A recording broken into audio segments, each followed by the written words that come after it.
another episode of The Lofty Lender. Today I'm joined by Liz Diaz, a highly respected home inspector with a passion for ensuring that every home buyer feels confident in their investment. With years of experience in the industry, Liz has built a reputation for thoroughness and reliability. She is known for her keen eye for detail and her ability to communicate complex issues in an easy-to-understand manner. Liz's commitment to her clients goes beyond just the inspection. She aims to educate homeowners on maintaining their property and preventing future issues. Outside of work, Liz is a dedicated member of her community, often volunteering her time and expertise to help those in need. When she's not inspecting homes, helping with roofing, siding, and gutter installations, she enjoys spending time with her family and exploring new hobbies. Welcome to the show, Liz. Hey, thanks for having me. Yeah, so first off, we want to start with the business and beyond segment. So can you tell me a little bit about, you've got inspections going on, you've got roofing, you've got siding, you got a lot of stuff going on. What's going on in your world these days? Yeah, absolutely. The home inspection business is going great. I'm seeing a lot more new construction home inspections than resale at this time, which is great. I love seeing people actually inspecting new construction homes because no house is perfect. In roofing, siding, gutters world, we are super busy. We've had all of these storms in all over Iowa, significant damage out in like Greenfield. We have had like tornadoes hit down in Polk City, etc. So definitely busy in that area. Awesome. So what got you to inspections? You were used to do roofing. You told me this in the past. You used to do roofing. Then you got into Yeah. inspections. What took you to there, and now why are you going back and doing more stuff with the roofing again? Absolutely. So I actually used to own my own roofing company. I thought that I was going to become a builder. So at that point in time, I ended up getting my real estate license. Did not enjoy doing the selling of real estate. That part is not for me. But I did buy my own house at that time. Had a pretty rough experience with a home inspector. So like the main beam in my house had caught on fire, caving in, wasn't caught, charged me extra because my house was old, didn't inspect my garage, etc., etc. So I figured I'd try to be the change that I wanted to see in the world. So I ended up getting some training online. I found some local inspector that was willing to take me under his wing. He's getting ready to retire. Unfortunately, in Iowa, you don't have to be licensed or certified to be an inspector. So literally anybody just hops on the street or can hop off the street into the industry. And so there's a lot of people that have had similar experiences to mine, and I wanted to not have that happen for people. And then the only reason why I kind of got back into roofing again is because a lot of people, since I go into people's houses, I'm going to be there and I'm going to point out all of the issues. Well, I've been networking with contractors in the area for the past 10 years, building relationships of people that I can trust to actually correct the issues so that people can either buy or sell their home. And I've really, really struggled finding somebody that can actually commit to taking care of my clients for the roofing side. So I ended up interviewing a bunch of companies in the Des Moines area, and it took me a while to figure out and find where I'm at now, which is going to be AmeriPro, and they do a really good job of taking care of their clients. So again, it just kind of comes back to the I want to be the change that I want to see. And there was a lot of people, almost every house that I got on for home inspecting had storm damage and hail damage. Like even when I own my own roofing company, I had no idea what hail damage looked like at that point in time. You have to go through like special training to figure that stuff out. So what's a typical day looking like for you right now? Are you up on the roof and laying down the shingles? Yeah, I don't do the installations anymore, although I used to. Definitely, I start my days early, so I wake up at 4:30. That way, I can get everything planned, planned out and ready to go, and get my kiddo off to school. And then day to day kind of varies, right? So it depends on if we have home inspections going on that day. We do actually meet with adjusters to kind of help make sure they see the whole story of the storm damage to help homeowners get everything approved that should be for them. And sometimes we don't know those till last minute. So I could have to just rush off to help them during the day. So I have to be a little flexible, but definitely go, go, go from 4:30 to 8 o'clock. So bedtime's 8 o'clock? Yeah, well, that's when my kid's officially in bed. So I'm done working after that. I take my break. Yeah. Absolutely. Yeah. I Yeah. I and I'm envious of you being able to go to bed at 8 o'clock. That's awesome. Yeah, yeah. Um, what are the most challenging aspects of doing what you do? Absolutely. So when it comes to the home inspecting side, right, we are there just to give facts. So we're not there to give opinions. I'm just there to walk into a house and find defects, right? So I always tell people, well, one, the buyers are so excited because this is potentially their dream home. They're excited to get to purchase a house. Maybe it's been a while since they've been able to even get an offer accepted or something like that.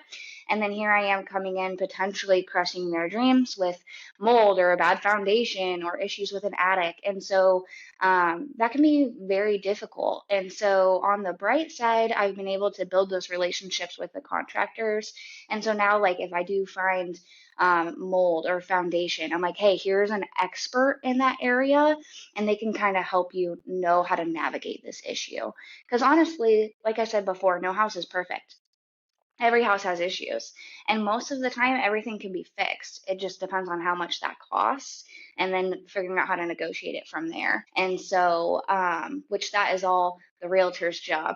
And so they come in, and they're the people that come and rescue. They're the hero that handles all that fun stuff. But I try to make it a little smoother for everyone, kind of help take out the emotions from it, and just be like, hey, here's what's going on. Here's some people that can help you.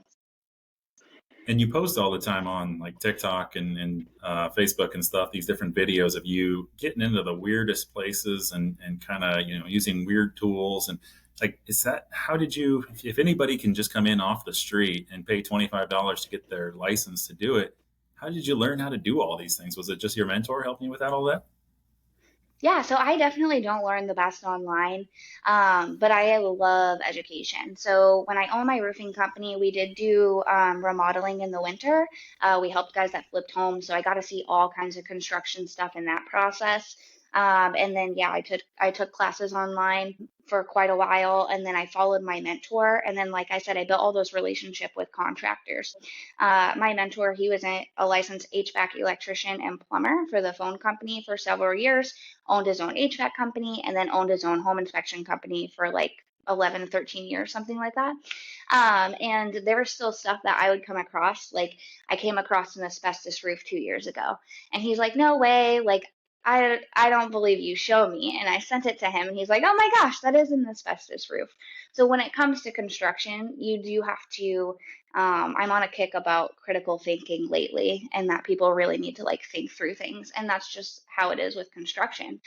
Houses weren't built cookie cutter. Houses have been here in Iowa since like 1980s, and so like there's just so much different technology or like building styles that have been used in those times.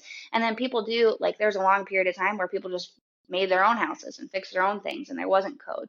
So you have to use a lot of investigating to kind of like figure some of that out. And I have a great community that helps with that. So like I said, all my contractors, I still talk to my mentor, and occasionally you can use Google, but just be careful with that one. So, kind of getting to one step further behind where we are here, how has your family background influenced you getting into your career and whether home inspections or roofing or any of that stuff? Yeah, absolutely. So I don't know if my family background has made like a ton of difference on what's brought me to here. I do know, like coming out of high school, I actually wanted to be a social worker because I want to be able to help people. So that's all I knew is I wanted to help people. I decided not to go that route because there's just so many restrictions and I didn't think I could make the difference that I wanted to. If you would have asked me then if I'd be in construction, I totally would have thought you were crazy. And so it just ended up working out that my ex-husband, we used to roof on the weekends, and he would make more money on the weekend than he did at his full-time job. So we both quit our company and went full on into roofing. And I just fell in love with construction from there. And so I don't think I'll ever get out of it. There's always so many, like nothing ever goes perfect, right? Or there's just so many, like every house I go into, you never know what you're going to see. My personal house is 100 years old just because I love the character and the quirks of it. And so, yeah, it's just such a fascinating industry. And I get to make, I think, a really big difference in people's lives because the point of like a home inspection is when you want to know fully what you're getting into purchasing. And if I would have known everything that was actually going on with my house before I bought it, I wouldn't have bought it. And so thankfully, I have a ton of people in my life that were able to help me correct major issues for an affordable price. But that's not the case with everyone. So then if that house isn't for them, then they can, the next house that they look at, they're like, okay, I remember she talked about these things here. So let's stay away from that at the next one. And I feel like I've seen here recently where home buyers in this current market, where we in June of 2024, home buyers are being more particular. They are really respecting the home inspector more in that, hey, what's going on with this house? Oh, the foundation's got a problem. Do we really want to try to correct this, or do we just want to move on and try to find something else? I feel like that's more prevalent now than it has been here in the last couple of years, mainly because there are more homes available, and people are being more selective in what they're buying and things like that. So I can definitely appreciate what you're saying there. Now, I don't want to get too controversial here, but I got to ask, you are definitely a woman in a male dominated industry for both inspections and in roofing. How has that challenged you? How has that motivated you? What things have made it, what's been hard about that? Like, speak to us a little bit about that. Yeah, that is a great question. And it is definitely, there's pros and cons to it, just like there's with everything, right? And I think because of my age, I do definitely get, I would say like what originally was probably the hardest struggle is I would show up and maybe it's a young buyer couple and their parents come up, right? And they're like, who's this tiny little girl and what does she know? Like she's not, like she doesn't know anything about houses. How's she going to protect my kids, right? And I understand where they're coming from because I am also a mom, and no matter what, I want what's best for my kid. And, the way I've been able to overcome that is in like the first few minutes, I've just been able to chat with the parents and just let them know, like, that I do know what I'm doing. And so, one of the benefits of being a female and coming from non construction is that I use different terms for things, right? So, like, there's an outlet and there's a receptacle, right? So, depending on who I'm talking to, if I'm talking to an electrician, I can say receptacle, they know what I'm talking about. But an average buyer is just going to call an outlet or a plug in. And so, when I am talking to the parents, I can use the technical terms. That way, they understand, hey, I do know stuff, but I'm actually here to help the buyer understand their home. So I can use the non-technical terms so that way they understand all the systems of their house. And so I would say there is benefits and like pros and cons, right? I'd say there's probably, as long as you have a positive mindset about it, everything works out really well. Us women in construction really love to uplift each other. So I've built some really cool connections with other women and single moms. And so I feel like it doesn't negatively affect me really anymore. Yeah. That's awesome. Yeah, I wonder about that sometimes too with your little guy. How do you balance family life with him with the demands of an insurance agent suddenly wants to get into the house at 4 or 5:30 in the afternoon and wants to see the house, and you got to come out there to kind of take care of that from the siting perspective or whatnot. Yeah, so that's a great question. So I actually do run the Des Moines branch here at AmeriPro, and I have an amazing team of people. So thankfully, it's not just all me because there's no way I could do it all on my own. And then we also, so AmeriPro is a large company, so we're in like 22 different locations, 16 different states, and we pair really well with the Davenport office. They're very knowledgeable, and they'll also come down to help us, and vice versa. So I'm really very, very thankful for that. But yeah, sometimes my little man, he gets to come along, depending on the situation. And he can tell me, he's like, oh, look, mom, that's a service entry. Or we'll drive around and he'll be like, oh my gosh, that roof's destroyed. And I'm like, yes, it is. Good job. So I'm proud of him. But yeah, it works out well. I do schedule time for him. I think you do have to balance life, right? And balance isn't always like 50% of everything every day. Some days I work more, and then some days I take less. And it kind of just depends on what our needs are at the time. I don't think I could handle 50% of my kids and 50% of work. I love my kids, but I don't think I could do that. I mean, my oldest So won't stop talking. It's like I just need to come to the office and be quiet. yeah. Uh, my child is definitely in a talking phase, and sometimes, like once I drop him off, I'm like, oh, let's take a little bit of silence. It's needed. I get it. I get it. Don't need that radio on right now. I'm just gonna relax. Um, Yes. so besides your little guy, what other hobbies or activities do you do that keep you outside of work? Oh, absolutely. I love the water. I love being outside. So paddleboarding is a huge hit with me. I'm trying to teach my kiddo. He calls it surfing. He thinks it's cool, or a paddle boat, depending. And like, it's not. It's a paddle board. And we went to a bunch of different parks this weekend. And then I recently discovered that I have a weird, I don't know what the word is, for different ice cream shops. So, like, I apparently love ice cream because I could give you like 50 different types of ice cream shops in Des Moines that are just like super cool. So, whenever somebody comes into town, I'm always like, oh, let's get ice cream. That's better than coffee shops. I know all the coffee shops in town, but you get somebody Yeah. coming in town. It's like, we're not gonna go sit at a coffee shop. That's not as fun, right? Yeah, I know ice cream. There's a place in town that has ice cream chicken nuggets, so they'll bread it in like cereal. Yeah, it's the coolest thing. And then you can dip them in different sauces. It's just something new and different, and I like that. I think it's cool. You got a name drop. Who is this? Where's this at? It's Black Cat, and so Black. it's pretty close to Smoky Grove, or yeah, Smoky Row, like on Cottage Grove. Yeah, yeah. It's worth a There. try. It's worth a try. Check it out. All right. So, what Yeah. are the short-term goals for your career, either as home inspections or roofing or siding or all of the above? What are you thinking? Yeah, absolutely. So this year, my goal is actually to focus on education. And so I've been doing like some first-time home buying classes, like, hey, how not to buy a money pit is a great one. I'm also getting ready to put one together for, I've had a lot of my real estate agents reach out to me because they've been struggling with trying to sell the house and then they can't because the home inspector then finds wind and hail damage. So now they're trying to file a claim and negotiate with insurance, and they don't know how to do any of this, especially in the home buying process. And so I am going to be putting a class together for that situation just because it keeps coming up. And then let's see, my other long-term, short-term goals. We kind of talked about this a little bit, but with balance, right? I think everybody struggles with balance. So this one's kind of more of a personal one.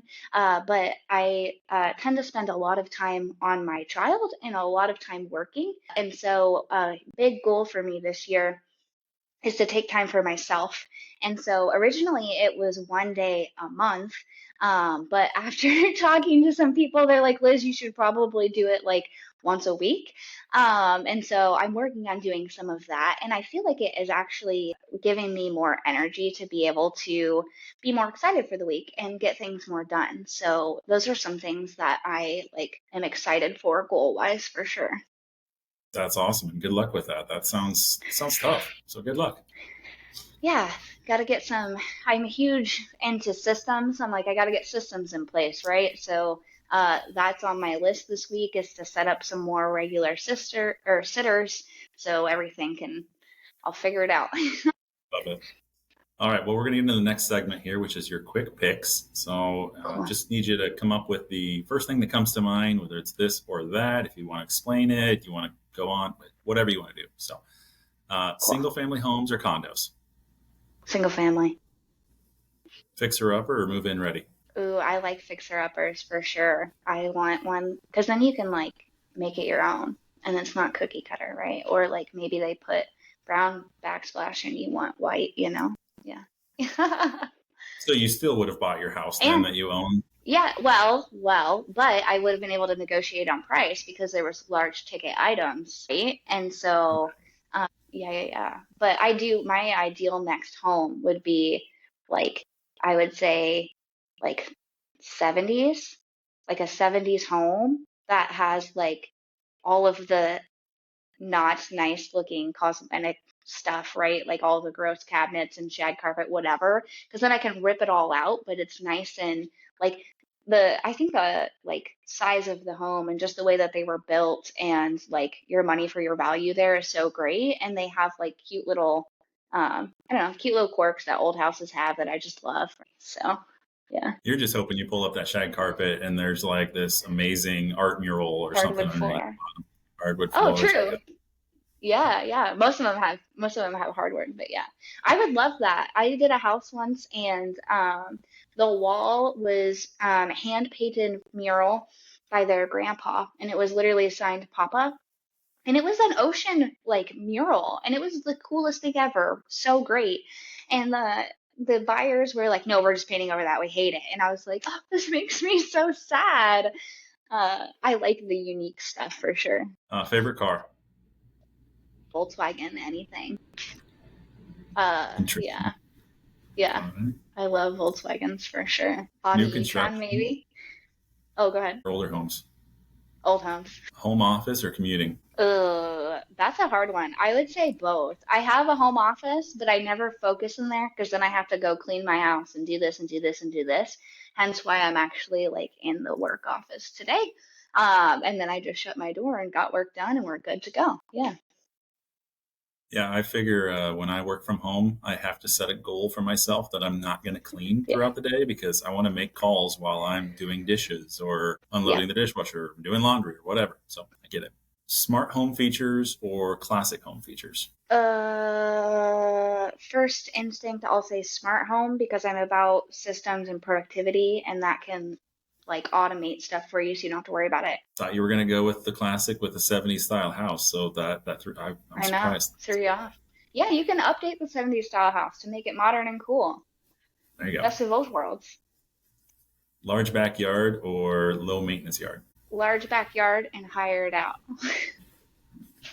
You're one of those robot mowers, right? Just kind of takes care of it for you every day. Oh my gosh, sure. I feel like I've heard about those getting stuck all the time. I don't know. I have a really great mow guy and I love him. He mows for me, he weed eats for me, and so I'm like, yeah, you just come do your thing. Yeah. My Roomba gets stuck all the time in the house, so it makes sense that the robot ones outside do the same thing. Makes sense. Yeah. Yeah. And then what if they run over a child? Who knows? I don't know. Or a bunny? I'd feel Depends on horrible. if you like that child, I guess, or bunny. I mean, no kidding. Yeah, gosh. Home warranty or self warranty? Depends on the person. Personally, self-warranty. I would say it depends on your budgeting and who you know. Like if you don't know a bunch of contractors that can help you out and maybe do it for a discount, you can go for the warranty. Or if maybe like you would prefer to just like if you want to set money aside for yourself and just know like, hey, I'm gonna have to pay for a furnace, it's gonna cost this amount, and you just pay for it monthly, right? Maybe you're good at that.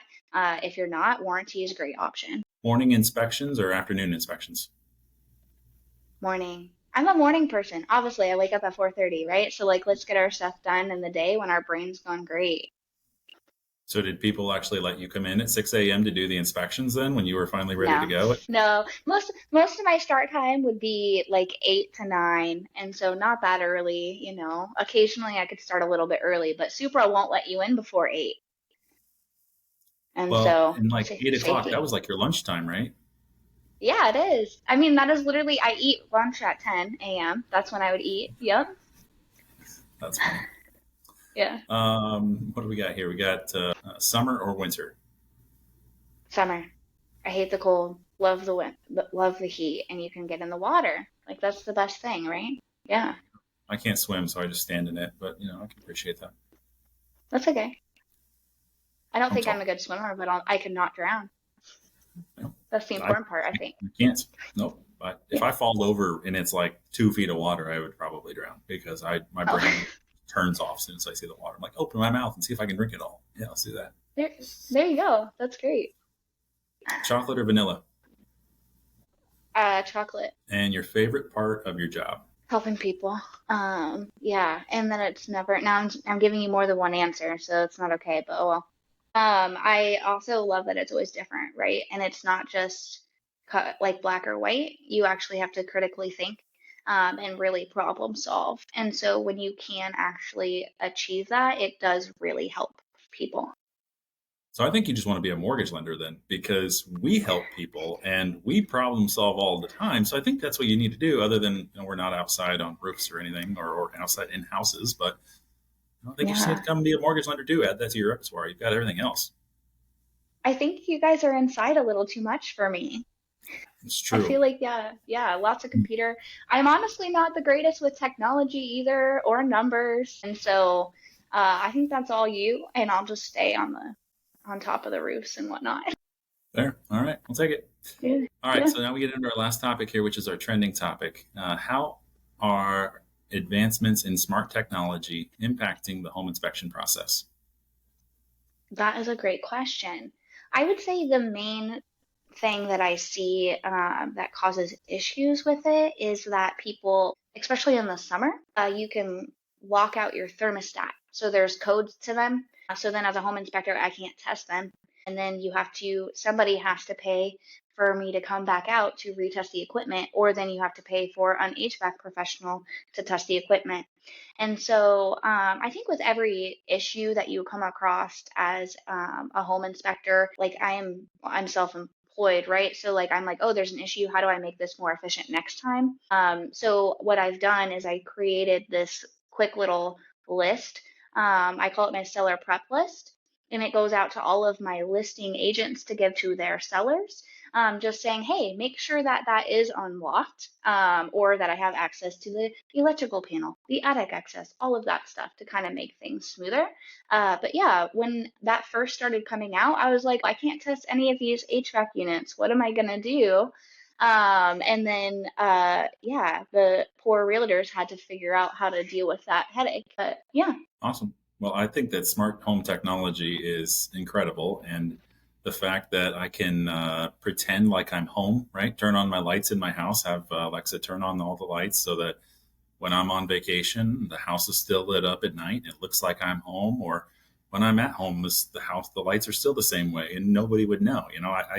I can totally appreciate a lot of those things. You talk about the thermostat, the fact that it knows that I'm a half mile away from the house, so it kicks on the air conditioner. So by the time I get home, it's at least starting to cool off a little bit in that house after it's been, 90 degrees all day or whatever. So I yeah. can totally appreciate that, but I'm sure that makes things challenging for you at times too. So Yeah, there's definitely there's a ton of benefits as a homeowner.